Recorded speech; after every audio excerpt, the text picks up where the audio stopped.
மருத்துவ பணியாளர் தேர்வு வாரியம் டிஎன்எம்ஆர்பி அசிஸ்டன்ட் சர்ஜன் ஜெனரல் போஸ்ட்டுக்கான எக்ஸாம் ஹால் டிக்கெட் அதாவது அட்மிட் கார்டு வந்து ரிலீஸ் பண்ணியிருக்காங்க. இதற்கான எக்ஸாம் வந்து ஜனவரி 5, 2025 வந்து நடக்கும். அதற்கான ஹால் டிக்கெட் எப்படி டவுன்லோட் பண்ணுறது, அதற்கான லிங்க் என்னென்ன டீட்டெயில்ஸ்லாம் வந்து ஹால் டிக்கெட்டில் இருக்கும், ஹால் டிக்கெட்டுடைய யூசர் ஐடி அண்ட் பாஸ்வேர்டு மறந்துட்டீங்க அப்படின்ற மாதிரி இருந்தால் அதை எப்படி வந்து ரிட்ரீவ் பண்ணுறது அப்படின்றதையும் நம்ம வந்து லாஸ்ட் வீடியோவில் பார்த்தோம். இப்போது இந்த வீடியோவில் பொறுத்த வரைக்கும் மார்க் டெஸ்ட், அதாவது computer based test full and full வந்து எக்ஸாம் வந்து கம்ப்யூட்டர்லேயே நடக்கும் அப்படின்னு சொல்லியிருந்தோம் இல்லையா. அது வந்து எப்படி நடக்கும், அதற்கான சாம்பிள் எப்படி டெஸ்ட்டு நடக்கும் அப்படின்றதற்கான சாம்பிள் வந்து கம்ப்யூட்டர் பேஸ்டு டெஸ்ட்டுக்கான மார்க் டெஸ்ட் வந்து லிங்க் கொடுத்துருக்காங்க. இதுவுமே வந்து எம்ஆர்பி வெப்சைட்லேயே கொடுத்துருக்குறாங்க. Assistant surgeon general ASG CBT test mark test அப்படின்னு சொல்லிட்டு லிங்க் கொடுத்துருக்காங்க. இந்த லிங்க்குமே நான் வந்து உங்களுக்கு கொடுக்குறேன். அந்த லிங்க்கை நீங்கள் கிளிக் பண்ணதுக்கப்புறம், அதாவது உங்களுக்கு ஹாலில் வந்து சிஸ்டம் அலாட் பண்ணிடுவாங்க. அந்த சிஸ்டம் அலாட் பண்ணிட்டீங்கன்னா உங்களுக்குன்னு சொல்லிட்டு ஒரு சிஸ்டம் அலாட் பண்ணியிருப்பாங்க. அதுக்குள்ளே போனதுக்கப்புறம் உங்களுக்கு மோஸ்ட்லி வந்து ரோல் நம்பர் அல்லது எக்ஸாமினேஷன் நம்பர், அதே மாதிரி டேட் ஆஃப் பர்த், இதுதான் வந்து பாஸ்வேர்டாக இருக்கும். யூசர் ஐடி பாஸ்வேர்டு வந்து நீங்கள் அங்கே எக்ஸாம் ஹாலில் சொல்லுவாங்க, இன்ஸ்ட்ரக்ஷன் கொடுப்பாங்க. அந்த இன்ஸ்ட்ரக்ஷனை வந்து நீங்கள் ஃபாலோ பண்ணி நீங்கள் டைப் பண்ணி, அதாவது கீபோர்டு யூஸ் பண்ணி நீங்கள் வந்து கீபோர்டுனா விர்ச்சுவல் கீபோர்டுன்னு சொல்லிட்டு மவுஸ் மட்டும்தான் நீங்கள் யூஸ் பண்ணணும், கீபோர்டு யூஸ் பண்ணக்கூடாது. அங்கே இருக்கக்கூடிய மவுஸ் மூலியமாக விர்ச்சுவல் கீபோர்டு மேலேயே வந்து ஸ்க்ரீன்லேயே வரும், அந்த கீபோர்டை யூஸ் பண்ணி நீங்கள் என்டர் பண்ணணும். சரிங்களா, என்டர் பண்ணி நீங்கள் வந்து லாகின் பண்ணணும். அந்த ப்ரொசீஜர் அங்கேயே சொல்லுவாங்க. அதுக்கப்புறம் லாகின் பண்ணதுக்கப்புறம் என்ன வரும், எப்படி இருக்கும் அப்படின்றத நம்ம ஒன் பை ஒன் பார்க்கலாம். நீங்கள் எக்ஸாம் ஹாலுக்குள்ளே போனதுக்கப்புறம் உங்களுக்கான எக்ஸாம் ரெஜிஸ்ட்ரேஷன், அதாவது அட்டண்டன்ஸ் வந்து அங்கே பண்ணுவாங்க. உங்களுடைய ஃபோட்டோ எடுப்பாங்க. அதுக்கப்புறம் சைன் வாங்குற மாதிரி தான் சைன் வாங்குவாங்க, இல்லைனா வந்து லெஃப்ட் தம் இம்ப்ரெஷன் வாங்குவாங்க. சரிங்களா, இது முடிச்சதுக்கப்புறம் உங்களுக்குன்னு ஒரு சிஸ்டம் அலாட் பண்ணுவாங்க. உங்களுடைய ஹால் டிக்கெட்லேயே வந்து இப்போ ஒரு C001 அப்படின்னு சொல்லிட்டு அலாட் பண்ணியிருந்தாங்கன்னா அந்த சிஸ்டத்துக்குள்ளே நீங்கள் போனீங்கன்னா உங்களுடைய சிஸ்டத்தினுடைய மானிட்டரில் மேலேயே வந்து சிஸ்டம் நம்பர் அப்படின்னு சொல்லிட்டு இருக்கும். C001 அப்படின்னா உங்களுடைய சிஸ்டம் நம்பர், அது கரெக்டாக இருக்கா அப்படின்றத பார்த்துக்கணும். அதே மாதிரி உங்களுடைய பேர் வந்து இங்கே இருக்கும், அதே நீங்கள் வந்து கரெக்டாக இருக்கா, உங்களுடைய பேர் தானா, உங்களுடைய சிஸ்டத்தில் தான் நீங்கள் உட்காந்துருக்கீங்களா அப்படின்றத கரெக்டாக உங்களுடைய பேர் இங்கே இருக்கணும். அதே மாதிரி உங்களுடைய ஃபோட்டோ, ஒன்று உங்களுடைய அப்ளிகேஷனில் இருக்கிற ஃபோட்டோவே இங்கே வரும், நீங்கள் அப்ளை பண்ணும்பொழுது இருக்கிற ஃபோட்டோவே வரும், அல்லது அங்கே எக்ஸாம் ஹாலில் ஃபோட்டோ எடுத்தாங்கன்னா அந்த ஃபோட்டோ வரும். சரிங்களா, இது வந்து இங்கே வரும். சரிங்களா, சப்ஜெக்டை பொறுத்த வரைக்கும் உங்களுக்கு வந்து அசிஸ்டன்ட் சர்ஜன் ஜெனரல் அப்படின்னு சொல்லிட்டு வரும். சரிங்களா, ஓகே. இதில் வந்து முன்னாடியே கொடுத்துருக்காங்க லாகின் க்ரெடென்ஷியலை பொறுத்த வரைக்கும் எக்ஸாம் நடக்கும் பொழுது, எக்ஸாம் ஸ்டார்ட் ஆகிறதுக்கு முன்னாடியே உங்களுக்கு வந்து ஒரு 15 மினிட்ஸ் முன்னாடியே உங்களுக்கு சொல்லுவாங்க எதை நீங்கள் வந்து டைப் பண்ணணும் அப்படின்றத. இது ரெண்டுமே வந்து கொடுப்பாங்க. அதை நீங்கள் இது மூலியமாக டைப் பண்ணலாம். சரிங்களா, அதாவது இந்த மாதிரி நீங்கள் இங்கே இருக்கு இல்லையா, இதுதான் நான் முன்னாடி சொன்ன விர்ச்சுவல் கீபோர்டு, அது கீபோர்டு மாதிரி இங்கே இருக்கு இல்லையா, இதை நீங்கள் கிளிக் பண்ண உடனே உங்களுக்கு வந்து சின்னதாக வந்து கீபோர்டு வரும். அந்த கீபோர்டில் நீங்கள் ஒன் பை ஒன் நீங்கள் டைப் பண்ணணும். சரிங்களா, டைப் பண்ணணும். பேக்ஸ் வரணும். பேக் அப்படின்னா பேக் ஸ்பேஸ் கொடுக்கணும். என்ன லெட்டரோ இல்லை நம்பரோ அதை வந்து நீங்கள் ஒன் பை ஒன் கொடுக்கணும். கொடுத்துட்டு அடுத்து இருக்கக்கூடிய பாஸ்வேர்டு, இங்கே வந்து பாஸ்வேர்டில் என்ன நம்பர் கொடுத்துருக்காங்களோ, இல்லை டேட் ஆஃப் பர்த்னா date of birth DDMM YYYY அப்படின்னு சொல்லிட்டு 4Y, இயர்ஸ்னால் இயர்ஸில் கொடுத்துருப்பாங்க. இல்லை நம்பர், அதுவே வந்து உங்களுக்கு என்ன இன்ஸ்ட்ரக்ஷன் கொடுக்குறாங்களோ அதைப்படி நீங்கள் வந்து லாகின் ஐடியும் பாஸ்வேர்டும் கொடுத்துடணும். கொடுத்துட்டு நீங்கள் வந்து சைன்இன் அப்படின்றத கொடுக்கணும். சைன்இன் அப்படின்றத கொடுத்தீங்கன்னா உங்களுக்கு வந்து இந்த பேஜ் வந்து ஓப்பன் ஆகும். இந்த பேஜை பொறுத்த வரைக்கும் உங்களுக்கு இன்ஸ்ட்ரக்ஷன் பேஜ், இதில் ஜென்ரலாக உங்களுடைய ஃபோட்டோவும் உங்களுடைய பேரும் இந்த இடத்துல வரும். சரிங்களா, லாகின் ஆகிடுச்சு, உங்களுடைய பேர் ஓப்பன் ஆனதுக்கப்புறம் இந்த மாதிரி வரும். இதில் என்ன சொல்லியிருக்காங்கன்னா 195 நிமிடங்கள் வந்து ஜென்ரல், ஓகேங்களா. அதே டிஏபி கேண்டிடேட் அப்படின்ற மாதிரி தான் 160 நிமிடங்கள் வந்து உங்களுக்கு எக்ஸாம் வந்து டோட்டல் டியூரேஷன் வந்து இருக்கும் அப்படின்னு சொல்லியிருக்காங்க. அதே மாதிரி சர்வரில் வந்து டைம் வந்து கிளாக் வந்து ஆரம்பிச்சிடும். எக்ஸாம் டைம் பொறுத்த வரைக்கும் ஆன்லைனில் நீங்கள் உங்களுடைய சிஸ்டத்தில் டைம் அதாவது மைனஸ் ஆகிட்டே இருக்கும். ஓகேங்களா, அந்த டைமுக்குள்ளே ரைட் சைட் கார்னரில் ஸ்க்ரீனில் வந்து வரும். அது எங்கே அப்படின்றதையும் நான் காமிக்கிறேன். அது வந்து டிஸ்பிளே ஆகிட்டு இருக்கும். அதை நீங்கள் வந்து பார்த்துக்கிட்டு அது 0 ஆகிடுச்சு அப்படின்ற மாதிரி இருந்தால் ஆட்டோமேட்டிக்காக உங்களுடைய எக்ஸாம் வந்து முடிஞ்சு சப்மிட் ஆகிடும். சரிங்களா, நீங்கள் சப்மிட் பண்ணணும்னு அவசியம்லாம் கிடையாது, ஆட்டோமேட்டிக்காக டைம் முடிஞ்சதும் சப்மிட் ஆகிடும். சரிங்களா, அதே மாதிரி கொஷின் பேலட்டை பொறுத்த வரைக்கும் ரைட் சைட் ஸ்க்ரீனில் ஒரு கொஷின்லேருந்து இன்னொரு கொஷினுக்கு நீங்கள் மாறிக்கலாம். இதில் கொடுத்துருக்காங்க இல்லையா, என்னென்ன இந்த மாதிரி சிம்பிள், அதாவது ஒயிட் கலரில் பாக்ஸ் இருக்குது 1 கொடுத்துருக்காங்க இல்லையா, இது வந்து விசிட்டே பண்ணலை, நீங்கள் எந்த கொஷினை அட்டன் பண்ணலை அப்படின்னு அர்த்தம். ரெட் கலரில் இருக்குது அப்படின்ற மாதிரி தான் நீங்கள் அந்த கொஷினை வந்து பார்த்துட்டீங்க, படித்து அதை ஓப்பன் பண்ணிட்டீங்க அந்த கொஷினை, ஆனால் ஆன்சர் பண்ணலை அப்படின்னு அர்த்தம். இந்த மாதிரி க்ரீன் கலரில் இருக்குது அப்படின்ற மாதிரி இருந்தால் நீங்கள் ஆன்சர் பண்ணிட்டீங்க அப்படின்னு அர்த்தம். இந்த மாதிரி பர்பிள் கலரில் ரவுண்டில் இருக்குது அப்படின்ற மாதிரி இருந்தால் நீங்கள் வந்து ஆன்சர் பண்ணலை, அதை வந்து ஆனால் ரிவ்யூ பண்ணுறதுக்கு, திரும்பியும் பார்க்குறதுக்கு, திரும்பி ஒரு தடவை பார்க்கணும் அப்படின்னு சொல்லிட்டு ரிவ்யூ பண்ணுறதுக்கு மார்க் பண்ணியிருக்கீங்கன்னு அர்த்தம். இந்த மாதிரி அட்டன் பண்ணியிருக்கீங்கன்னா ஆன்சரும் பண்ணியிருக்கீங்க, ஆனால் ரிவ்யூவும் பண்ணுறதுக்கு மார்க் பண்ணியிருக்கீங்க. ஆன்சர் பண்ணியிருக்கீங்க, ஆனால் வந்து இருந்தாலும் டவுட்டாக இருக்குது அப்படின்னு அர்த்தம். சரிங்களா? அடுத்தது இந்த மாதிரி டிக் வந்து 6 மார்க் பண்ணியிருக்கீங்க ரிவ்யூவுக்கு, ஆனால் வந்து இந்த மாதிரி மார்க் பண்ணி இந்த டிக் வந்துருந்தது அப்படின்ற மாதிரி இருந்தால் இது வந்து எவாலுவேஷன் பண்ண மாட்டாங்க. சரிங்களா? அதாவது இது என்ன சொல்லியிருக்காங்கன்னா, இந்த ரிவ்யூவுக்கு மார்க் பண்ணியிருக்கக்கூடிய கொஷின்ஸ்லாம் நீங்கள் ஆன்சர் பண்ணியிருந்தாலுமே அது வந்து மார்க்ஸ் வந்து அலாட் பண்ண மாட்டாங்க. சரிங்களா? ஆனால் நீங்கள் வந்து எப்போ வேணால் எந்த இது வேணால் நீங்கள் மார்க்ஸ் பண்ணதை திரும்பியும் ஆன்சராக மாற்றிக்கலாம், இல்லை வந்து அன்ஆன்சராக மாற்றிக்கலாம். நீங்கள் ஓஎம்ஆர் ஷீட்டில் ஷேட் பண்ணிவிட்டு திரும்பியும் வந்து அதை வந்து அழிக்க முடியாது இல்லையா. ஆனால் இங்கே கம்ப்யூட்டர் பேஸ்டு டெஸ்ட்டில் இருக்கக்கூடிய அட்வான்டேஜ், ஒன்ஸ் நீங்கள் வந்து மார்க் பண்ணிட்டீங்க அப்படின்ற மாதிரி தான் திரும்பி வேறு கொஷினை மாற்றிக்கலாம், எத்தனை டைம் வேணால் மாற்றிக்கலாம். அது எதையும் இது கிடையாது. ஃபைனலாக நீங்கள் சப்மிட் பண்ணுறதுக்கு முன்னாடி லாஸ்ட்டாக என்ன கொடுத்துருக்கீங்களோ அந்த ஆன்சர் தான் வந்து அதை தான் வந்து உங்களுடைய ஆன்சராக எடுத்துக்கும் சிஸ்டம். சரிங்களா? ஓகே. அதே மாதிரி மார்க் பண்ணியிருக்கீங்க அப்படின்ற மாதிரி இருந்தால் அந்த கொஷினை வந்து நீங்கள் திரும்பியும் பார்க்கணும் அப்படின்றதுக்காக உங்களுடைய ரெஃபரன்ஸ்க்காக தானே தவிர மற்றபடி வேறு ஒன்றும் இல்லை.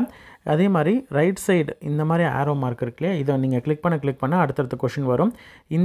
இந்த சைடு இருக்கு இல்லையா, அதாவது இது வந்து ரைட் சைட் கொஷின் விண்டோவில் வந்து அடுத்தடுத்த கொஷின் ப்ரீவியஸ் கொஷின்ஸ் வர்றதுக்கு இது வரும். இதுவுமே நான் உங்களுக்கு வந்து காமிக்கிறேன். ப்ரொஃபைல் அப்படின்றது இருக்கும், அதில் வந்து ரைட் சைடு கார்னரில் வந்து உங்களுடைய லாங்குவேஜை மாற்றிக்கலாம் அப்படின்னு சொல்லியிருக்காங்க. சரிங்களா? ஆனால் உங்களுக்கு வந்து இது பொறுத்த வரைக்கும் உங்களுக்கு இங்கிலீஷ்னால் இங்கிலீஷில் மட்டும்தான், தமிழ் லாங்குவேஜை பொறுத்த வரைக்கும் தமிழ் லாங்குவேஜ் கொஷின் தமிழில் மட்டும்தான் வரும். சரிங்களா? ஓகே. அதே மாதிரி இந்த மாதிரி டவுன் ஆரோ இருக்கிறதுலாம் வந்து கொஷினோட பாட்டமுக்கு வர்றதுக்கும் மேலே இருக்கிற அப் ஆரோவை வந்து மேலே டாப் கொஷின்ஸை பார்க்குறதுக்காக தான், ஸ்க்ரோலிங் பண்ணாமல் நீங்கள் பார்க்குறதுக்கு. சரிங்களா? கொஷின்ஸை பொறுத்த வரைக்கும் நீங்கள் ஒவ்வொரு கொஷினும் சேவ் அண்ட் நெக்ஸ்ட் அப்படின்றது கொடுக்கணும். அப்படி கொடுத்தீங்கன்னா தான் உங்களுடைய கரண்ட் கொஷின் வந்து சேவ் ஆகிட்டு நெக்ஸ்ட் கொஷினுக்கு போகும். Mark for review and next அப்படின்னு கொடுத்தீங்கன்னா அந்த கொஷின் வந்து ரிவ்யூ பண்ணுறதுக்கு மார்க் ஆகிட்டு நெக்ஸ்ட் கொஷினுக்கு போகும். சரிங்களா? இதெல்லாம் எப்படி அப்படின்றத நான் 1 by 1 காமிக்கிறேன், உங்களுக்கு புரியும். எப்படி ஆன்சர் பண்ணணும் அப்படின்னு பார்த்தீங்கன்னாலே உங்களுக்கு வந்து மல்டிபிள் சாய்ஸ் கொஷின் எம்சிக்யூ தான் வந்து உங்களுக்கு இருக்கும். எம்சிக்யூ கொஷின்ஸ் தான், மல்டிபிள் சாய்ஸ் கொஷின் தான், ரிட்டன் டைப் பண்ணுற மாதிரிலாம் எதுவுமே கிடையாது. இதில் ஏதாவது உங்களுக்கு கரெக்டான ஆப்ஷன் எது அப்படின்றத அந்த பட்டனை வந்து நீங்கள் கிளிக் பண்ணணும். சரிங்களா? கிளியர் ரெஸ்பாண்ட் அப்படின்னு கொடுத்தீங்கன்னா நீங்கள் ஏதாவது ஒரு ஆன்சர் கிளிக் பண்ணி வச்சுருப்பீங்க இல்லையா, ஏபிசின்ல ஏதாவது ஒன்று கிளிக் பண்ணி வச்சுருந்தீங்கன்னா அது எல்லாமே எதில் நீங்கள் கிளிக் பண்ணியிருந்தாலும் சரி அது போயிடும், மறைஞ்சிரும். சரிங்களா? ஃப்ரெஷ்ஷாக இருக்கிற மாதிரி, அதாவது நீங்கள் அடித்த மாதிரி, அந்த ஆன்சர் பண்ணதை அடித்த மாதிரி அர்த்தம் கிளியர் ரெஸ்பான்ஸ் கொடுத்தீங்கன்னா. சரிங்களா? அடுத்தது சேஞ்ச் கொஷின், அதாவது அந்த கொஷினில் வேறு ஆப்ஷன் நீங்கள் கொடுக்கணுன்னா அதை நீங்கள் கிளிக் பண்ணிவிட்டு சேவ் அண்ட் நெக்ஸ்ட்டு கொடுத்தீங்களா, அல்லது ரிவ்யூ பண்ணணும் அப்படின்ற மாதிரி இருந்தால் mark for review and next கொடுத்துக்கலாம். சரிங்களா? இதுதான் வந்து உங்களுக்கு ஆன்சர் பண்ணுறதுக்கான மெத்தடு. அடுத்தது நெக்ஸ்ட் அப்படின்றத கொடுத்தீங்கன்னா உங்களுக்கு வந்து இன்ஸ்ட்ரக்ஷனை படிச்சிட்டிங்க அப்படின்றதுக்கான ஒரு இது இருக்கும். இங்கே கீழே இருக்கு இல்லையா, இந்த இடத்துல இருக்கக்கூடிய பட்டன் இருக்கும், அதை வந்து நீங்கள் கிளிக் பண்ணிக்கணும். கிளிக் பண்ணிவிட்டு நீங்கள் I am ready to begin அப்படின்றத கிளிக் பண்ணணும். கிளிக் பண்ணிங்கன்னா உங்களுக்கு வந்து கொஷின் பேப்பர் ஓப்பன் ஆகும். சரிங்களா? இதில் உங்களுக்கு நான் முன்னாடி சொன்ன மாதிரி தான் இந்த டேஷ்போர்டில் மேலே வந்து அதாவது மெடிக்கல் ரெக்ரூட்மெண்ட் போர்டு எல்லாமே டீட்டெயில்ஸ் எல்லாமே இருக்கும். இன்ஸ்ட்ரக்ஷன் பார்க்கணுன்னா இங்கே பார்த்துக்கலாம். கொஷின் பேப்பர் அப்படின்னு சொல்லிட்டு ஃபுல் கொஷின் பேப்பரும் இங்கே இருக்கும். இதில் ஃபஸ்ட்டு பேப்பர் நீங்கள் வந்து தமிழ் எலிஜிபிலிட்டி டெஸ்ட்டு, அதாவது கட்டாய தமிழ் மொழி தகுதி தேர்வு கொஷின் வந்து நீங்கள் அட்டன் பண்ண போகிறீங்க, அதுதான் இங்கே இருக்கும். இது முடிஞ்சால் தான் அடுத்தது தான் வந்து இந்த கொஷின் இருக்கும், அசிஸ்டன்ட் சர்ஜன் கொஷின். சரிங்களா? செக்ஷன் 1 வந்து நம்ம ஃபஸ்ட் அட்டன் பண்ணிகிட்ருக்கீங்க. இதில் 50 கொஷின்ஸ் இருக்குது. இந்த மாதிரி நீங்கள் வந்து பார்த்தீங்கனாலே தெரியும் 50 கொஷின்ஸ் இருக்கும். இந்த 50 கொஷினில் நீங்கள் வந்து டோட்டலாக எத்தனை கொஷின் அட்டன் பண்ணியிருக்கீங்க என்னென்ன அப்படின்னு சொல்லிட்டு இதில் பார்த்துக்கலாம். க்ரீன்னா ஆன்சர் பண்ணது, இந்த மாதிரி ரெட்டில் இருக்குது அப்படின்னா ஆன்சர் பண்ணாதது, நாட் விசிட்டட் அப்படின்னா 49 கொஷின் விசிட் பண்ணல, ஃபஸ்ட்டு கொஷின் நம்ம பார்த்துட்ருக்கோம் அப்படின்றதுனால விசிட் பண்ணதா இதில் அர்த்தம். ஆனால் நம்ம எதற்கும் ஆன்சர் பண்ணலை அப்படின்றதுனால நாட் ஆன்சர்ன்னு இருக்குது. இந்த மாதிரி பர்பிள் கலர் ரவுண்டு அப்படின்னா ரிவ்யூ பண்ணுறதுக்கு எதுவும் மார்க் பண்ணலை. அதே மாதிரி இது வந்து ஆன்சர் பண்ணியிருக்கோம், இது வந்து என்னென்னா ஆன்சர் பண்ணிட்டீங்க ஆனால் ரிவ்யூ பண்ணுறதுக்கு மார்க் பண்ணியிருக்கீங்க அப்படின்னா இந்த மாதிரி இருக்கிறதும் உங்களுக்கு வந்து ஆன்சர் பண்ணிட்டீங்க அப்படின்றது தான் அர்த்தம். நீங்கள் என்ன கொஷின், இந்த கொஷினுக்கு என்ன ஆன்சர் பண்ணியிருக்கீங்களோ அது கரெக்டான ஆன்சர் இருந்தால் உங்களுக்கு மார்க் உண்டு, இல்லைனா இல்லை. ஏன்னா அதை எவாலுவேட் பண்ணுவாங்க. சரிங்களா? இந்த இடத்துல உங்களுக்கு டைம் வந்து கம்மியாகிட்டே இருக்கும். 60 நிமிடம் இருக்கு இல்லையா, ஃபஸ்ட்டு தமிழ் எலிஜிபிலிட்டி டெஸ்ட்டை பொறுத்த வரைக்கும் 1 மணி நேரம். அது வந்து கொஞ்சம் கொஞ்சமாக டைம் வந்து குறைஞ்சிட்டே வரும். சரிங்களா? ஃபஸ்ட்டு செக்ஷனில் இப்போ நம்ம வந்து ஃபஸ்ட்டு இந்தியாவின் மிக சிறிய மாநிலம் எது அப்படின்னு சொல்லிட்டு கேட்டிருக்காங்க. இதில் வந்து நம்ம இப்போ கோவா அப்படின்றது கொடுக்குறோன்னா, இப்போ கோவா அப்படின்றத கிளிக் பண்ணிட்டேன் இல்லையா, கிளிக் பண்ணிவிட்டு சேவ் அண்ட் நெக்ஸ்ட் அப்படின்றத கொடுக்குறேன். சரிங்களா? கொடுத்துட்ட உடனே நான் வந்து ஃபஸ்ட்டு கொஷினை அட்டன் பண்ணிட்டேன். அதனால் ஆன்சர்ட் அப்படின்னு இருக்கு இல்லையா, ஆன்சர் ஆகிடுச்சு. ஒரு கொஷின் வந்து இங்கே ஆன்சர் ஆகிடுச்சு. நாட் ஆன்சர்டில் வந்து ஒரு கொஷின் வந்துருச்சு. இங்கே 48 கொஷின் அப்படி கம்மி ஆகிடுச்சு. சரிங்களா? இப்போ இந்தியாவின் மிக சிறிய மாநிலம் 2வது கொஷினை பொறுத்த வரைக்கும் நான் என்ன பண்ண போகிறேன், இதை வந்து எனக்கு மதுரை அப்படின்னு சொல்லிட்டு நான் போட்டுட்டு இதை வந்து ரிவ்யூ பண்ண போகிறேன் அப்படின்னு சொல்லிட்டு கொடுக்குறேன். சரிங்களா? அதான் இங்கே பார்த்தீங்கன்னா ஃபஸ்ட்டு வந்து ஆன்சர்டில் இருக்குது, 2வது வந்து answered and marked for review. சரிங்களா? இது வந்து வில் ஆல்சோ பி எவாலுவேட்டட், அதாவது இதை வந்து கரெக்ட் பண்ணுவாங்க அப்படின்னு அர்த்தம். சரிங்களா? இப்போ 3rd கொஷின் வந்து எனக்கு தெரியல, அதனால் நான் என்ன பண்ண போகிறேன், சேவ் அண்ட் நெக்ஸ்ட்டு கொடுக்குறேன். சேவ் அண்ட் நெக்ஸ்ட்டு கொடுக்கும்பொழுது உங்களுக்கு வந்து 4வது கொஷின் வந்து சேவ் அண்ட் நெக்ஸ்ட்டில் ரெட்டில் இருக்குது. சரிங்களா? சாரி, இப்போ 3rd கொஷின் வந்து ரெட்டில் இருக்குது. சரிங்களா? இப்போ 4th கொஷின் பொறுத்த வரைக்கும் நான் வந்து இதில் எதுவுமே ஆன்சர் பண்ணலை, ஆனால் mark for review and next கொடுக்குறேன். இப்படி கொடுக்கும்பொழுது இங்கே பார்த்தீங்கன்னா நான் ஆன்சரே பண்ணல, ரிவ்யூ மட்டும் பண்ண சொல்லியிருக்கேன். சரிங்களா? மார்க்டு ஃபார் ரிவ்யூ அப்படின்றத மட்டும் சொல்லியிருக்கேன்.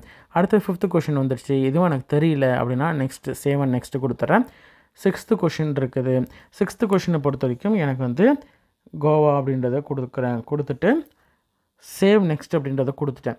ஆனால் எனக்கு வந்து இப்போ வந்து ஃபஸ்ட்டு கொஷின் வந்து தப்பாக கொடுத்துட்டோமோ அப்படின்னு எனக்கு டவுட்டாக இருக்குன்னா, ஃபஸ்ட்டு கொஷினை இங்கே 1 கிளிக் பண்ண உடனே ஃபஸ்ட்டு கொஷின் இங்கே வந்துடும். சரிங்களா? ஃபஸ்ட்டு கொஷின் இங்கே வந்துருச்சா? இப்போ நான் என்ன பண்ண போகிறேன், அச்சோ எனக்கு வந்து ஃபஸ்ட்டு ஏ கிடையாது, அதாவது கோவா கிடையாது, டெல்லி அப்படின்னு சொல்லிட்டு கோவா வந்து தப்பாக கொடுத்துட்டேன் அப்படின்னா இப்போ என்ன பண்ணணும், கிளியர் ரெஸ்பான்ஸ் அப்படின்றத வந்து கொடுத்தேன்னா எல்லாமே அழிஞ்சிரும். ஃப்ரெஷ்ஷாக வந்து டெல்லி அப்படின்றத வந்து நான் கொடுத்துட்டு சேவ் அண்ட் நெக்ஸ்ட்டு கொடுத்தேன்னா அடுத்த கொஷின் 2வது கொஷின் வந்துடுச்சு. இப்போ ஃபஸ்ட்டு கொஷினை போய் பார்த்தீங்கனாலே உங்களுக்கு தெரியும் டெல்லின்னு மாறிடுச்சு. சரிங்களா?